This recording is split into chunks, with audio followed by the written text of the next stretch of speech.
A military codename was revealed by Jake Barbour's SkyWatch project. Was that technology originally developed for the Rendlesham Forest incident, where highly strange phenomenon and craft crossed into our reality?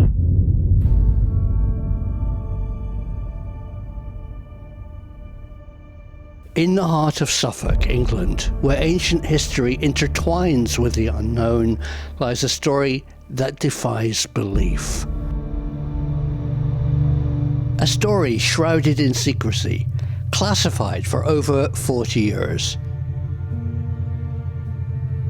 On the one hand, a tale of human scientific ingenuity to build a device to contact non-human intelligence, but on the other hand, a mission with a great cost.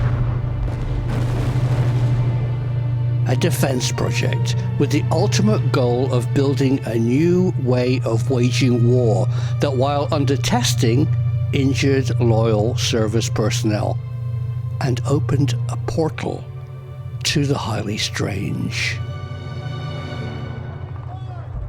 It was the height of the Cold War, a time of paranoia and secrecy. But beyond the geopolitical tensions, something far stranger was unfolding in the shadows of the British countryside. Suffolk, with its rich tapestry of folklore and unexplained phenomenon, had long been a hotspot for UFO sightings and pagan rituals.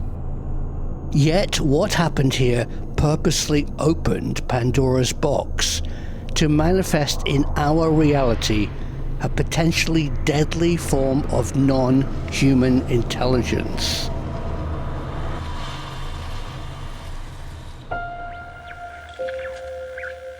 In a joint operation between the United States Air Force and the British military, a group of elite personnel gathered to initiate a highly classified project to make contact with extraterrestrial intelligence. We believed we were on the brink of a breakthrough. In Britain, we now had the technology and the will to reach beyond our world. It had to be tested. But what transpired was not a peaceful communication. Reports surfaced of bizarre lights in the sky and sudden, overwhelming energy manifestations that left several U.S. Air Force personnel badly injured. I didn't feel good afterwards. Right. And at one point, my mouth even turned white. My gums turned white. Right. I wrote a little bit. But I went into the doctors. They said I had a virus. They gave me some medicine, But the big holdup is my heart. The only reason I live supposedly is because I had 2 leaflets in my valve. Right. So they both were damaged, but they stayed together for years. They kept me from dying almost instantaneously. The VA granted my disability. They granted it based off that I was injured at Rendlesham Forest. They verified that I was injured during the incident, and they granted me disability based on the incident. They never said what happened. They said there's no doubt something happened, there's no doubt I was injured, but I'm never going to get an answer on what it was. The Pentagon quickly classified the event as secret, ensuring that no information would reach the public. But why? What were they trying to hide? This incident raised more questions than answers. Was it a deliberate experiment? A testing ground for human interaction with non-human intelligence? Were the injured men and women guinea pigs in a bizarre project to weaponize UAP? Who put them in harm's way?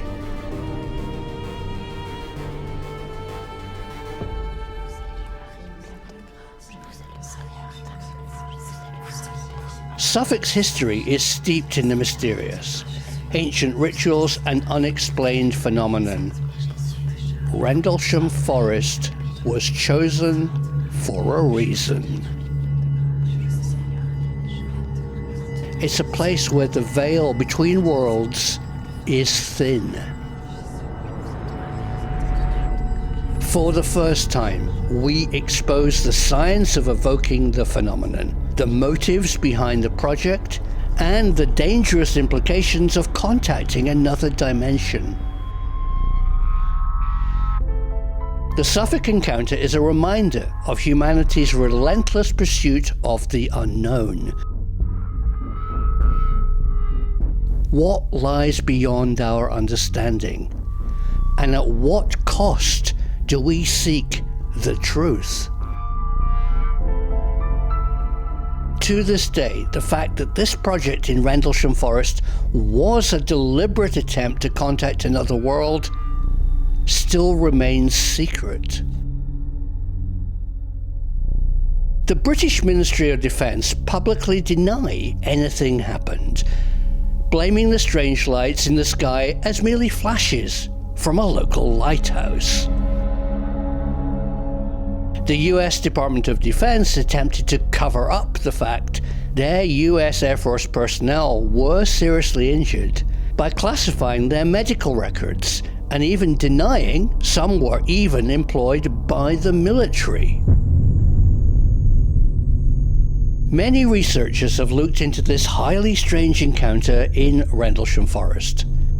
Their films and research concentrating on the strange triangular craft and the weird lights seen in the forest. But why did those strange events happen in Rendlesham Forest, a scrubby Forestry Commission woodland in rural Suffolk, but in reality surrounded by advanced physics laboratories? Orford Ness, Britain's military test site. Bawdsey Manor, Britain's base for Type 67 Scorpion continuous wave radar that produces plasma effects. And this place, Adastral Park, Britain's microwave and laser research lab.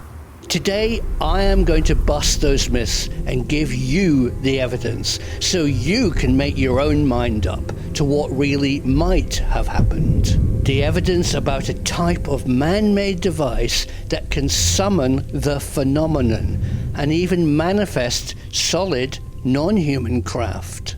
Over my research, I was warned not to mention one code word that would expose this secret project. But that secret code just emerged into the light out of the shadows.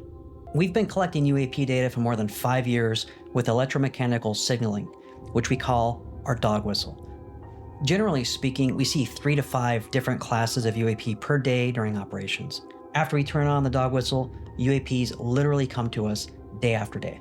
We have turned on our equipment that we've customized and created what we believe is a dog whistle, and UAPs show up. So through that process, we started a systematic cause and effect, if you will, experimentation. And we've arrived at some very custom capabilities that when we deploy these capabilities, we get different UAP responses. Every time we turn on this equipment and do the things we need to do for the right amount of time, we get a response. Jake Barbour's private UAP research and recovery company, SkyWatch, revealed they are using code-named dog whistle technology and psionic control to attract UAP to their research range. What is the nature of a man-made UAP dog whistle? How was it first discovered? What place was it first seen to be highly effective? And who built it? These are the questions I am seeking answers for. But is my quest personally dangerous? Well, the UK has just toughened up its Official Secret Act to potentially prosecute journalists who stumble upon classified information. So, I reached out to ex-MOD officer Nick Pope for his advice.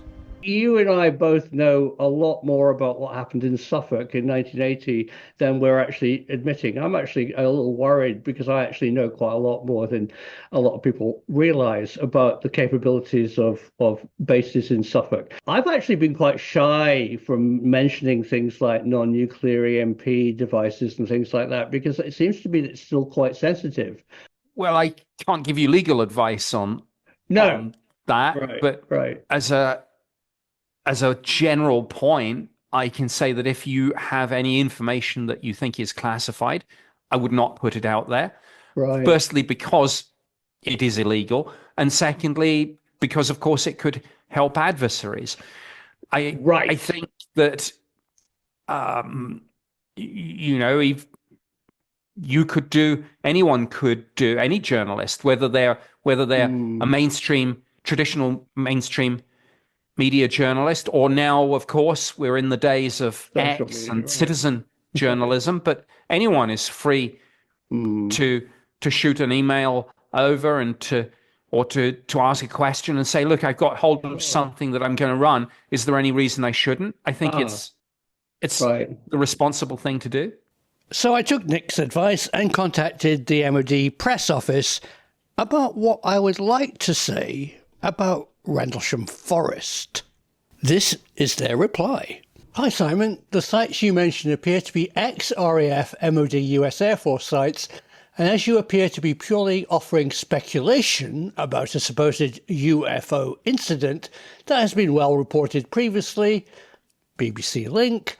Thus, as far as we are aware, there are no restrictions the MOD would look to offer in any shape or form relating to this area of media reporting. I don't know whether to laugh or cry. The officer gives me full permission to investigate Rendlesham, as they have no restrictions on a speculative UFO film. And he sends me a link to a BBC story clearly stating the whole event was just caused by the flashing lighthouse and a few rabbits. But the MOD secretly did extensive work on the Rendlesham Forest incident, including details of this encounter in their year 2000 Condign report. A research document to be used to advise the MOD's response to parliamentary questions about UFOs. The Condign report clearly states the UK's position on these phenomena, officially saying UAP are real, but pose no threat to UK national security. But Condign promotes the weaponization of UAP by the UK, but also cites worrying historical data on human injuries from close encounters, from a research paper into how different electromagnetic frequencies affect the human body. The fact is, a number of military personnel were injured, and their injuries exactly tie into the UAP exposure study, revealing what type of damaging effects they were sadly exposed to. Injuries certainly not caused by seeing a lighthouse. But is that inconvenient truth being ignored? So folks, let's do this. Let's start by asking the big questions. Who, what, where, and why? Diving into seemingly easy questions to answer actually reveals a secret history that possibly the UK and the USA can summon, contact, capture, and control strange non-human intelligent craft worldwide. In part 2, I will reveal how this project originated and where a device was designed to evoke the highly strange. Thank you for watching, and thank you for your invaluable insights into the facilities that you have worked. And thanks for sharing medical and legal documents from injured service personnel and your generous support for my well-being in a difficult quest to find answers and disclosure that today, after over 40 years, is still sensitive. You and I deserve answers. The truth is out there.